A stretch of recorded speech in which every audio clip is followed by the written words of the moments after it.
ആരും സഹായിക്കാനില്ലാത്ത രോഗികളായി മരുന്ന് വാങ്ങാൻ കാശില്ലാത്തവരുണ്ടാവും. നിങ്ങൾ ചെയ്യുന്ന പണി എന്താണ്? മഹല്ലിന്റെ ലെറ്റർ പാഡില് ഈ വരുന്നയാള് അനാഥ കുടുംബമാണ്, ഭർത്താവ് മരിച്ചവരാണ്, 3 പെൺകുട്ടികളുണ്ട്, രോഗിയാണ്, സഹായിക്കണം. തേങ്ങാക്കൊലയാണ്. എന്നിട്ട് അടിയിൽ മഹല്ല് സെക്രട്ടറിയുടെ സീലും ഒപ്പും വെച്ചു കൊടുക്കുന്ന നാണം കെട്ട പരിപാടിയാണ് മഹല്ല് ജമാഅത്തിന്റെ ഉത്തരവാദിത്തം എന്ന് കരുതിയോ നിങ്ങൾ?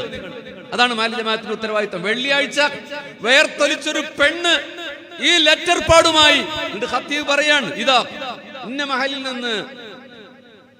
നിന്ന് ഒരാൾ വന്നിട്ട് നിങ്ങൾ സഹായിക്കണം, 350 ഉലുവ. കുല്ലുക്കും റാഇൻ വകുല്ലുക്കും മസ്ഊലൻ അൻ റഅയതിഹി. നിങ്ങൾ എല്ലാവരും ഭരണാധികാരികളാണ്, നിങ്ങൾ ചോദ്യം ചെയ്യപ്പെടും. ഇൻഷാ അല്ലാഹ് ഉറപ്പിച്ചോളൂ, ഞാനും നിങ്ങളും ഖത്തീബും മഹല്ല് ജമാഅത്തും നാളെ അല്ലാഹുവിന്റെ വിചാരണയിൽ നീ ഏൽപ്പെടുത്ത ഉത്തരവാദിത്തം നിർവഹിക്കാത്തതിന്റെ പേരിൽ ഒരടി മുന്നോട്ട് വെക്കാനാവാതെ വിറച്ചു പോകും. അതാണ് മഹല്ല് ജമാഅത്ത്. ആഖിറുഹാ അദാബുൻ മിനന്നാർ. ഇതത്ര സുഖമുള്ള പരിപാടിയല്ല. ഖത്തീബാകലും കമ്മിറ്റിയാകലും ആകാൻ വേണ്ടിയിട്ട് നമ്മൾ ജനറൽ ബോഡിയിൽ കാട്ടിക്കൂട്ടുന്ന പരിപാടി എന്താണ്? ഇതുവരെ നിങ്ങൾക്ക് എന്നോട് സ്നേഹം ഉണ്ടായിണ്ടാവും, ഇപ്പൊ ദേശീയമായി തുടങ്ങിയിട്ടുണ്ടാവും. എനിക്കറിയാം, പോകേണ്ടവർക്ക് പോവാം, എനിക്കൊരു കുഴപ്പമില്ല. ഏൽപ്പിച്ച പരിപാടി ഞാൻ പറഞ്ഞു തീർക്കുകയാണ്. മെമ്പർഷിപ്പ് ഉണ്ടാക്കിയിട്ട് നീ പാനിൽ എന്റെ പേര് എഴുതണമെന്ന് പറഞ്ഞില്ലേ? നരകത്തിന്റെ കച്ചിട്ടാണ് എഴുതിണ്ടാക്കുന്നത്. എന്നിട്ട് ഒരു പരിപാടി നടക്കാതെ ഉസ്താദിന് ശമ്പളം കൊടുക്കുക, അതിന് റെസീവർ പോരെ. തേങ്ങയുടെ കണക്ക് എഴുതുക, റെസീവർ പോരെ. വരിസംഖ്യയുടെ കണക്ക് വെക്കുക. ഇത് 3 മാത്രമാണെങ്കിൽ ഉറപ്പിച്ചോളും, ഞാനും അല്ല, ഞാനൊരു മഹല്ല് കമ്മിറ്റി അംഗമാണ്, അള്ളാഹുവിനോട് സമാധാനം പറയേണ്ടി വരും. അബ്സല്യൂട്ട്ലി. ഇതാർക്കെങ്കിലും ഈമാനികമായി മനസ്സിലാകുന്നുവെങ്കിൽ, നിങ്ങളുടെ ആരുടെയെങ്കിലും പ്രിവിലേജിനെ തകർക്കുന്നുവെങ്കിൽ നിങ്ങൾ എന്നോട് ദേഷ്യപ്പെടണ്ട. ഈമാൻ കൊണ്ടാണെങ്കിൽ നിങ്ങൾ ചിന്തിക്കും, ആ ചെക്കൻ പറയുന്നത് ശരിയാണല്ലോ, ഇത് അള്ളാന്റെ മുമ്പിൽ സമാധാനം പറയേണ്ടി വരുമല്ലോ. നോക്കൂ, റമദാനിലെ നമ്മുടെ ആൾക്കാര്, പ്രത്യേകിച്ച് ഞാനൊക്കെ ജോലി ചെയ്യുന്ന പ്രദേശങ്ങളില്, പാലക്കാട് നിന്ന്, ആലത്തൂരിൽ നിന്ന് നമ്മുടെ ഉമ്മത്തിലെ പെണ്ണുങ്ങൾ ഇങ്ങനെ അലഞ്ഞു നടക്കുക. നോമ്പുണ്ടോ അല്ലാഹു ആലം, 10-20 ഉറുപ്യ കിട്ടാൻ വേണ്ടി അലഞ്ഞു നടക്കുക.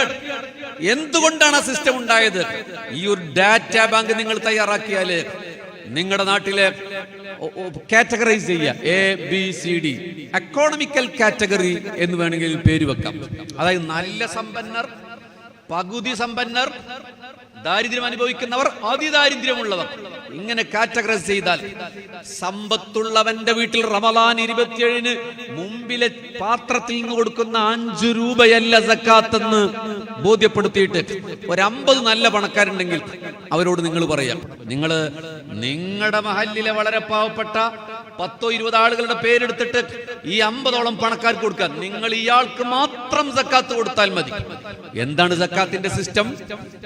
ഇക്കൊല്ലം സക്കാത്ത് വാങ്ങിയവൻ അടുത്ത കൊല്ലം സക്കാത്ത് വാങ്ങുക അല്ലേ ഹബീബിങ്ങളെ? ഈ കൊല്ലം സക്കാത്ത് വാങ്ങിയവൻ അടുത്ത കൊല്ലം വാങ്ങരുത്.